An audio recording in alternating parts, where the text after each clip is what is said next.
분야의 전문가를 초청해 전문 지식을 전해드리는 전문가 초대석. 여러분 인생의 터닝포인트를 위한 김효주의 성공의 키 시간입니다. 오늘은 아주 유명하신 분을 모셨는데요. 대한민국 대기업 엑셀러레이터로 활동하고 계시고요. 현재 무보업이라는 책을 출간하신 성일레인 작가님을 이 자리에 모셨습니다. 작가님 안녕하세요. 네, 안녕하세요. 반갑습니다. 반갑습니다. 네. 안녕하세요, 구독자 여러분. 저는 대기업에서 현재 엑셀러레이터로 일을 하고 있는 성일레인이라고 합니다. 제가 참 궁금한 게 대기업 최초 엑셀러레이터로 활동하고 계시다 네. 하는 얘기를 들었는데 이 엑셀러레이터 어떤 거를 의미하는 건가요? 요즘 한국에서는 대기업이나 아니면 이런 기업 내에서 전문가를 초빙해서 사업의 방향성을 진단받고 그것에 대해서 논의를 하는 과정을 저희가 엑셀러레이팅이라고 합니다. 작가님께서는 대내외적으로 많은 활동을 하시는 걸로 알고 있는데요. 각종 강연이라든지 독서 모임도 하고 계신 걸로 알고 있는데 개인적인 자격으로 그런 분들한테 많은 영향력을 줄 수 있을 것 같은데 어떤 도움을 줄 수 있을까요? 사실 회사에 있으면 아무래도 사업에 국한돼서 이야기를 할 수밖에 없거든요. 근데 바깥에서 강연이나 이런 북토크를 하면 사람에 대해서 얘기를 할 수 있는 것 같아요. 근데 결국 사업을 하는 것도 사람이기 때문에 이 사람을 변화시키는 게 저는 굉장히 중요하다고 생각을 하거든요. 이 사람에게 어떻게 하면 더 많은 임팩트를 줄 수 있을까라고 생각해서 이런 강연과 북토크를 진행을 하게 되었고요. 진짜 좋은 말씀이신데요. 따지고 보면은 궁극적으로는 사람의 변화. 네. 그 너무 좋으신 말씀 같아요. 네. 그러면은 작가님께서는 무브업이라는 이 네. 책을 네. 출간하실 때 네. 저는 분명히 어떤 계기가 있지 않았나 하는 생각을 해봤어요. 네. 왜냐면은 무브업이라는 이 제목 네. 자체도 그렇고 네. 프롤로그에 아예 딱 네. 해놓고 얘기하셨잖아요. 네. 출사라고. 네. 그러니까 특별히 어떤 계기가 있었지 않느냐는 생각을 하면서 아주 강한 인상을 받았어요. 네. 그 계기가 어떤 계기가 있었을까요? 네. 저는 조금 더 큰 그림을 그리셨으면 좋겠는 거예요. 그러니까 본인이 자꾸만 내 옆에 있는 동료랑 비교하는 게 아니라 네. 나의 미래를 무브업하라. 나를 지금 나와 비교하는 거죠. 네. 나의 어제와 오늘 그리고 내일을 비교해서 무브업하자. 그러니까 옆에 사람이랑 맨날 비교하면 뭐합니까? 위로 갈 생각을 맞아요. 해야지. 그래서 저는 그런 방식에 있어서 무브업이라는 책이 하나의 이론도 설명해 드리지만 제가 힘들게 무브업한 과정? 그걸 보면서 좀 인스파이어 받으셨으면 하는 마음에서 책을 썼습니다. 아, 그러셨군요. 네. 이직을 참 많이 하셨더라고요. 네, 맞습니다. 네. 10번 이상의 이직. 네. 그리고 이직 오퍼는 20군데 네. 이상 받으셨다고 하셨는데 네. 그렇다면은 저 궁금했던 게 네. 도대체 어떤 회사와 네. 직군들을 네. 거쳐서 네. 지금까지 오셨는지 네. 한번 묻고 싶었어요. 사실 직군과 회사는 너무 많이 경험을 해서 좀 요약해서 말씀을 네. 드리자면 저는 늘 약간 new things에 되게 현혹이 됐던 것 같아요. 여러 가지 문화도 또 경험했었어요. 잘 되는 조직, 안 되는 조직, 그리고 성장하는 조직 이런 많은 조직들을 경험을 하면서 결국 이 조직 안에 있는 이 사람의 생각이 모여서 하나의 조직 문화를 만들고 맞아요. 그 문화가 어떤 사업을 더 성장시키는 동력이 된다는 걸 배워서 네. 그걸 조금 더 전파하려고 이런 책을 쓰긴 했습니다. 그러면은 이제까지 그런 과정을 겪으셨는데 네. 그러면은 이직을 잘 해왔다고 생각하세요? 어떤 때는 제가 목적의식이 뚜렷할 때가 있었어요. 네. 근데 또 어떨 때는 약간 현실에 좌절하고 이랬던 때가 있었던 것 같아요. 그래서 목적의식이 굉장히 뚜렷했을 때는 사실 이직에 대한 목적이 정확했기 때문에 성공을 했었던 것 같고요. 가끔은 도망치고 싶었던 때도 있었어요. 네. 네, 그때는 사실 조금은 잘못된 이직을 하지 않았나. 그래서 네. 내 Y를 정확하게 알아야 돼요. 그리고 내가 왜 이직을 하고 싶은지. 네. 근데 그 이직에 하고 싶은 이유가 1년 뒤에 나한테도 부끄럽지 않다면 네. 해야 되는 거죠. 근데 저는 사실 한두 번은 현실에서 도망치고 싶어서 이직을 했던 적도 있었던 것 같습니다. 그래서 그 이직을 잘할 수 있는 그런 멘토링 네. 주로 많이 하시죠? 네, 많이 합니다. 네. 네. 어떤 질문들을 좀 많이 받으세요? 보통 이직의 타이밍이 맞는지 이 질문을 많이 하시고 본인에게 좀 물어봐야 된다고 생각을 해요. 일단 첫 번째는 이직의 타이밍이 나의 작년과 오늘을 비교해 보는 거죠. 그리고 나의 어제와 어제와 오늘을 비교했을 때 내가 성장하고 있는지, 네. 내 일이 성장하고 있는지, 이게 성장이 멈춘 것 같을 때 사실 이직을 해야 되는데 단순히 남의 연봉이나 아니면 나의 연봉을 평균 연봉과 비교하는 이런 조금 어리석은 짓은 안 했으면 좋겠다는 희망을 많이 멘토링 때 하고요. 두 번째는 이제 오퍼를 자꾸 숫자로만 비교를 하세요. 사실 저는 이 모든 게 결국은 사람이 하는 일이니 인터뷰 당시를 회상하고 그걸 좀 적어보라고 이제 부탁을 드리거든요. 인터뷰 당시에 굉장히 소통이 잘 됐던 인터뷰가 있어요. 그러니까 저는 이걸 단순히 숫자로만 표현할 수 없는 그게 워크의 환경인데 네. 그걸 숫자로만 판단해서 이직을 하면 나와 맞지 않은 조직 문화 아니면 네. 내가 더 이상 성장할 수 없는 조직 문화에 갇힐 수도 있다고 생각을 합니다. 좋으신 말씀입니다. 사실 우리가 이런 직장 생활을 하다 보면은 네. 여러 가지 부분에서 또 힘들어하시는 부분들이 많을 것 같은데 네. 직장 내에서 가스라이팅과 멘토링 네. 사실 이걸 어떻게 구분할 수 있는지 말씀해 주시겠어요? 네, 너무 좋은 질문이세요. 가스라이팅인지 멘토링인지 구분하는 가장 큰 척도는요. 가스라이팅은 나의 행동 범위를 좁힙니다. 근데 멘토링은 나의 행동 범위를 넓힙니다. 네. 어떤 상사는 너무 좋은 말이에요. 너무 좋은 말인데 그 상사의 얘기를 듣고 나면 주저주저 하게 돼요. 이럴 때는 사실은 상사가 하는 말이 멘토링이었는지 한번 고민을 해봐야 되는 거죠. 반면에 제가 고민하고 있던 어떤 한 포인트에 대해서 상사가 너는 할 수 있어. 아니면 이런 부분을 고민해보지 그래? 하면서 저에게 또 다른 시야를 넓혀줘서 제가 의사결정을 할 때 훨씬 더 편하고 네. 어떤 행동 범위가 넓어지는 거를 경험을 하게 되면 이것이야말로 멘토링입니다. 네. 이게 가장 큰 핵심이고 그 전에 제가 좀 알려드리는 지름길이 있어요. 일단 너무 많은 관계나 화자나 상황이나 이런 것들은 현혹되지 마시라는 말씀을 드리거든요. 알맹이만 보셔야 돼요. 그럴 때 이 말이 나의 행동 범위를 넓히는지 좁히는지를 보셔야 되는 거죠. 그 사람이 그거를 아무리 좋은 농담으로 표현한다고 해도 알맹이를 보실 수 있는 노하우를 기르셔야 돼요. 또 하나의 지름길은 시간이 지나면서 되게 찝찝해지는 조언들이 있어요. 이불킥하게 되는 조언 들어보셨죠? 저 알 것 같아요.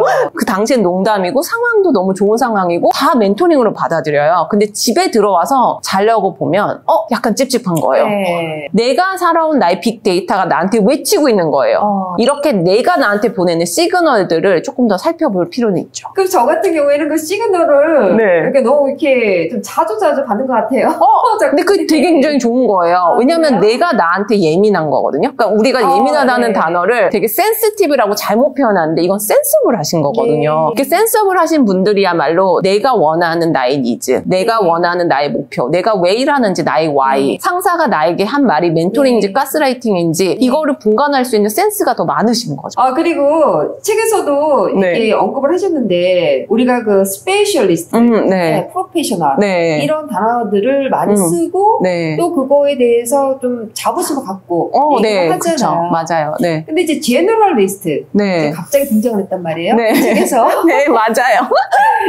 왜 제너럴리스트가 스페셜리스트보다 성공할 수 있는 이유가 있는지 한번 얘기 좀 해보시겠어요? 사회 초년생들은 사실 자기의 스페셜티 하나는 가져야 되죠. 이제 자기의 스페셜티가 충분히 있는데 이제 리더의 자리는 사실 한정되어 있잖아요. 그럴 때 내가 내 영역의 것만 하겠다고 고집을 하는 것이 아니라 우리는 결국 궁극적으로는 회사원이기 때문에 회사가 원하는 일을 해줄 수 있어야 되거든요. 이제 연차가 많아지면 많아질수록 무부업을 하기 위해서는 사실 이 모든 걸 포괄할 수 있는 사실 그 어떤 영역에 저를 내일 떨어뜨려 놔도 습득해서 내가 리더 역할을 할 수 있는 그런 사람이 저는 제너럴리스트라고 생각을 했었습니다. 정말 한 사람이 많은 일을 할 수 있는 사람이 있잖아요. 그렇죠. 맞아요. 그리고 또 한 사람이 하나의 일을 전문적으로 그 일만 하는 사람이 있어요. 맞아요. 근데 어떻게 보면은 제가 봤었을 때는 우리가 일당백이라 그러잖아요. 그렇죠. 그 한 사람이 모든 일을 했었을 때 그렇죠. 일의 효율은 상당하더라. 사실 그 생각을 제가 하고 있었는데 맞아요. 작가님께서 이제 제너럴리스트를 딱 설명하면서 스페셜리스트 차이점 설명하니까 그냥 한꺼번에 정리가 되어버렸어요. 사실 많은 일을 할 수 있는 일당백을 할 수 있는 그리고 이 큰 그림을 이해할 수 있는 기획서부터 고객 영업까지 그 모든 과정을 다 이해할 수 있는 사람이 제너럴리스트고 회사는 그런 사람을 더 필요로 한다는 거죠. 작가님께서는 회사에서 아무도 건드리지 않는 일 그렇죠. 또 언급하셨고 해본 적 없는 일 성공할 확률이 낮은 일에 도전하라고 하셨는데 도대체 이유가 뭔가요? 우리가 성장을 하기 위해서는 남들이 해본 적이 없는 일을 하면서 그 일을 개척을 해야 되는데 자꾸 남들이 해본 쉬운 일, 성공 성공이 보장된 일만 해서는 이 불편함을 감수하는 성장통을 겪을 수 없다는 거죠. 내가 무엇을 하고 싶지? 내가 일하는 진짜 이유가 뭐지? 여기에 집중을 하면요. 이 어려운 일도 하고 싶어져요. 일단 해야 된다면 내가 먼저 해보자. 이런 마음이 생기는 것 같아요. 남들은 할 수 없는 일을 내가 해보겠다고 하는 걸 비록 내가 실패할지언정 회사는 그걸 고마워한다는 거죠. 남들이 저 일은 절대 못할 거야 라고 했을 때 내가 한번 해볼게. 그리고 그게 되든 안 되든 저는 저한테 당당하잖아요. 그렇죠. 그러니까 그렇게 나한테 당당해지기 시작한 순간부터 저는 성장을 했던 것 같아요. 그래서 한 10에서 12년 정도의 커리어는 사실은 좀 밋밋했어요. 왜냐하면 남들이 다 하는 일 그냥 따라가는 정도였기 때문에 남들과 비슷한 속도로 성장을 했죠. 근데 어느 순간 내가 나한테 당당해지는 성장을 하자라고 마음을 먹은 그 순간부터 갑자기 가파르게 성장을 했죠. 실패하지 않으면요 밤에 그냥 기쁘기만 해요. 근데 실패하면요 계속 생각나요. 그리고 밤에 내가 그때 이렇게 했으면 어땠을까 저렇게 했으면 어땠을까 하면서 나를 회고하게 되죠. 그래서 저는 사실 너무 초기에 성공하신 분들이 오히려 더 위험하다고 생각해요. 나를 회고할 수 있는 시간, 나를 반추할 수 있는 시간이 충분하지 않다는 점에서. 그래서 그렇게 성공하시는 분들도 나를 반추할 수 있는 시간을 꼭 가지셔야 합니다. 맞습니다. 선생님입니다. 그리고 커리어 그래프라는 단어를 쓰셨는데요. 커리어 방향이 헷갈릴 때 커리어 그래프를 그려봐라. 이렇게 이제 말씀하셨단 말이에요. 정확히 말씀하시고자 하는 커리어 그래프는 어떻게 그리라는 건가요? 너무 좋은 질문이세요. 커리어 그래프를 그리기 위해서는 일단 연필과 종이 한 장만 있으면 되고요. 가로축에는 시간을 그리시면 되고요. Y축은 내가 진짜 일하는 나의 목적을 적으셔야 돼요. 근데 그게 어떤 분들은 돈이 될 수도 있고 어떤 분들은 다른 사람이 인정이 될 수도 있는데 저 같은 경우는 여기가 성장이었어요. 그래서 커리어 그래프는 여러 가지의 Y축, 세로축을 가지실 수 있는데 이 두 가지 축을 가지고 그림을 그리시는 거예요. 내가 이 직업에서 이 업종에서 이 직군에서 일을 했을 때는 나의 Y, 저 같은 경우는 성장이나 임팩트가 어느 정도였지? 그러면서 그리기 시작을 하는 거예요. 그러면 어느 순간 아실 거예요. 이 커리어 그래프가 밋밋하거나 아니면 심지어 떨어질 때도 있어요. 이때가 사실은 뭔가 잘못되고 있다는 시그널인 거죠. 그래서 이걸 어떻게 하면 턴어라운드를 해서 올릴 수 있지? 아니면 더 가파르게 엑셀러레이트를 할 수 있지? 이 시점을 구분하시고 큰 그림을 그리실 수 있어야지만 되기 때문에 커리어 그래프를 그리기를 추천드립니다. 커리어는 하나의 스냅샷이 아닙니다. 커리어는 하나의 동영상이에요. 그래서 20, 30년에 거쳐서 우리가 꾸준히 그리고 쌓아야 되는데 이걸 그냥 단편적으로 저는 지금 이래요 라는 건 사실 저는 그 어떤 성장이나 성공도 보장하지 못하는 것 같아요. 본인의 커리어 그래프를 그리고 냉정하게 본인을 작년과 10년 전과 비교할 수 있는 시간이 생기셔야지만 성장할 수 있다고 생각합니다. 그리고 내가 일하는 이유를 알게 된다. 그런데 질문을 해야지 알게 된다고 하셨어요. 맞아요. 그러면 어떤 질문을 어떻게 하는 게 좋을까요? 예를 들어서 사회초년생이다. 그리고 예를 들면은 저 연차일 경우는 의사 표현도 사실은 쉽게 하기가 쉽지가 않잖아요.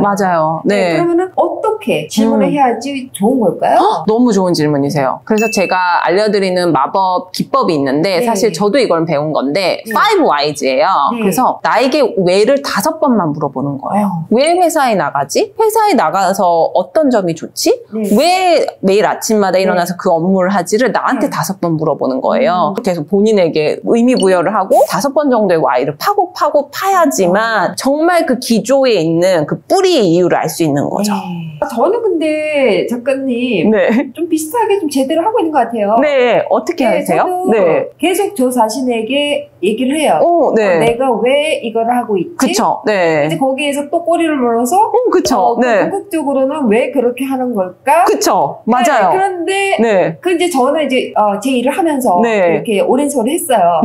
근데 작가님께서 이제 이렇게 얘기를 하시니까 그러면은 나는 작가님 보시기에 제대로 좀 해왔던 맞아요. 정확하세요. 삶을 좀 살은 것 같네. 이런 생각이 좀 들기도 해요. 맞아요. 그러니까 그 꼬리에 무는 생각이요. 그게 사람들은 피하고 싶거든요. 왜냐하면 내 진짜 모습을 봤을 때 내가 감당하고 싶지 않은 사람들도 있어요. 그래서 그걸 피하거나 아니면 중간쯤에 멈추자. 이게 정말 그냥 사회 표면적으로 좋은 이유야. 근데 대표님께서 지금 하시는 방법처럼 내가 진짜 그런가? 나를 또 물어보는 거죠. 이 생각이 맞나? 나를 또 물어보는 거죠. 그러니까 내가 나한테 있어서의 그 레이어를 다 이제 벗어놓고 봤을 때 내가 내 마음을 볼 수 있기 때문에 대표님께서 너무 잘하고 계신 것 같아요. 감사합니다. 지금 지금 무브업에서는 사실 그 전체적으로 커리어 변화구 6가지 네. 습관에 대해서 이제 얘기를 하셨단 말이에요. 네. 그 6가지 습관에 대해서 간단하게 말씀해 주시고 또 작가님 생각하시는 가장 중요한 습관 그 6가지 중에서 뭘까? 사실 궁금해요. 네. 일단 제 생각에 소통에 있어서 조금 부족한 게 있는 것 같아요. 내가 여태까지 열심히 노력한 것에 대해서는 충분히 어필을 하셔야 되거든요. 네.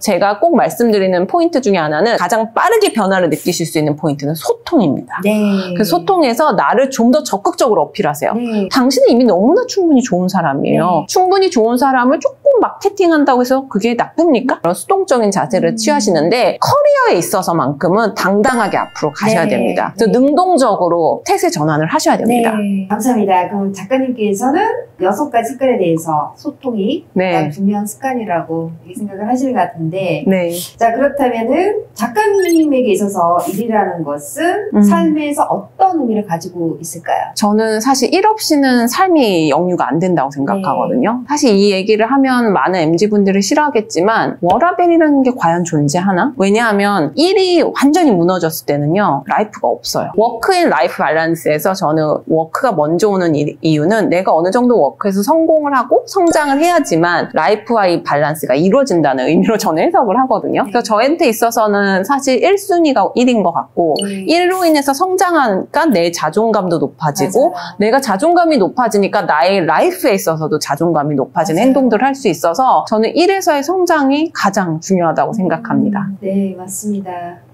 저도 동의합니다. 자, 이 책을 통해서 독자들에게 좀 하고 싶은 말씀이 있다면 한번 해주시겠어요? 독자분들이 좀 저는 아쉬웠던 포인트 하나가요. 자꾸 나와 남을 비교해요. 그러면서 내 커리어가 남의 커리어보다 좀 못나지 않았나? 내 커리어가 남보다 어떻게 하면 더 뛰어날 수 있을까를 고민하시는데 사실 진짜 고민하셔야 되는 포인트는 어떻게 하면 나의 커리어를 지속적으로 성장시키냐. 이 성장의 모멘텀을 찾으시는 거거든요. 더 이상 남과 비교하는 행동은 하지 마시고 나를 어제의 나와 비교하는 거예요. 나를 1년 전에 나와 비교하는 거예요. 그래서 나의 1년 뒤를 상상해 보세요. 대표님께서 하셨던 그 1년 뒤, 3년 뒤를 상상하시는 그 기법으로 나의 3년 뒤를 생각해 봤을 때 내가 성장이 없이 지금 이대로 머물고 있을 것인지 아니면 성장할 것인지 그건 여러분의 몫이라고 생각합니다. 사실 그게 단 것 같아요. 자신감의 네. 성장. 맞아요. 네, 자기 자신의 성장인 거죠. 네, 그러고 맞습니다. 네. 이것을 뭔가 남으로와의 경쟁으로 끌어올리는 순간 사실 본인한테 당당해질 수가 없어요. 네. 오늘 당장 이겨야 되는 게 아니라요. 내 커리어는 앞으로 3, 40년 내가 가져가야 되는 나의 숙제거든요. 이 숙제를 어떻게 3, 40년 동안 잘 풀 것인지 여러분이 고민을 하셔야지 지금 당장 남보다 잘 푸는 건 크게 의미가 없습니다. 저희 성공의 키 시그니처 질문입니다. 작가님에게 성공이란 무엇일까요? 저에게 성공이란 성장하는 것이다. 성장하는 것이다. 사실 무법 자체가 어떻게 보면 성장인 거, 또 성장 자체가 성공인 거거든요. 근데 이 모든 것이 이 성공의 키에서 이 성공이라는 단어 하에서 다 우리가 문제를 풀 수 있을 것 같아요. 우리 삶에 대한 문제, 이 무법을 통해서 여러분들 함께 성장하시고 성공하시길 바랍니다. 작가님 오늘 정말 귀중한 시간 함께 해주셔서 감사하고요.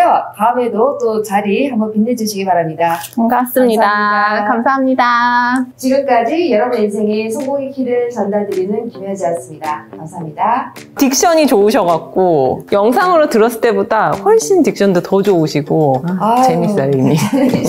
영상 그럼 미국에서는 작업을 따로 안 해요? 성공의 키는 미국에서도 하죠. 아 그래요? 저는 그 스튜디오가 다 여기인 줄 알았어요. 미국에서는 저희 회사 근데 작가님 어디 사셨어요? 미국에서? 저는 시애틀이랑 피츠버그랑 미시간이랑 뉴욕이랑 보스턴이랑 플로리다요. 미국에서 사서 오시는 느낌이에요. 왜냐하면 너무 한국에서는 없는 되게 고급스러운 이 비즈니스 룩이라서 아니 정말 너무 옷을 잘 입으셔갖고 How to look professional like 이런 그 비즈니스 룩을 어떻게 해야 되는지 강의해 주시면 너무 좋을 것 같아요. 동양에는 저밖에 없었는데 우리가 봤을 때 미국은 너무 자유분방하고 막 그렇고 그렇죠. 네. 안 그래요.